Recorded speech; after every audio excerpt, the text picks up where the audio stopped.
Hello everyone and welcome back to our server. Today I'm going to talk about how to make items flow further than 8 blocks while still staying on the same level.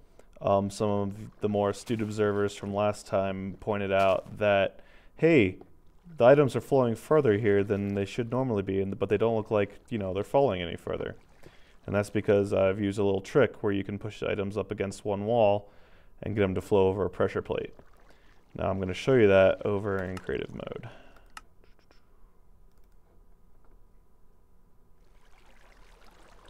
So yeah, so it's very simple. Just using angled water streams, you can get items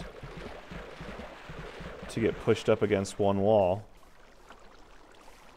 And then when they come up upon the end of that water stream and hit a pressure plate, and you have a water stream beside the pressure plate that's flowing, it'll push the items along.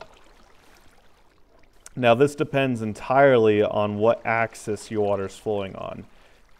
Here I have it flowing against the north-south axis. So it doesn't matter if they're pushed up against the east or west walls.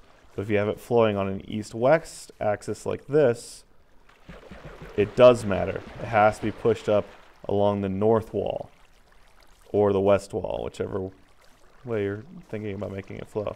For instance, here you see it was pushed up against the north wall and it worked, but now it's pushed up against the east wall, it will not work. Oop. See, they just come to a stop. Same with flowing the other direction.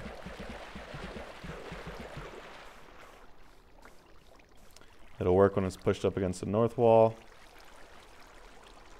but it will not work. If I can get in there. They caught up anyway. Will not work if it's pushed up against the east wall. Now there's multiple ways you can do it. You can have the stream of water start beside it and flow back into your main channel. Or you can do it this way, where the water stream is just 2 blocks long to make it flow, and then your water stream starts again. Using this setup, you can make it flow for larger distances. If I go back to my north-south setup over here, you can also do interesting things. Since you have it flowing over a pressure plate, you can detect that the items are there. So if I put in a bunch of items and I have a tiny little gap in the item flow, let's say I had a gap in the number of mobs dropping, or I stopped cutting down trees for a little while and my saplings weren't collecting. So you saw that it detected the items were there, and it detected that items were there again. And with this, you can do something like have the items get pushed up in an item elevator.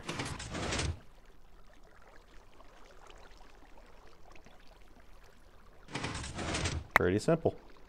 Alright, hope you enjoyed and hope that was instructive. If you have any questions, just PM me and I'll make something more instructive. Thanks.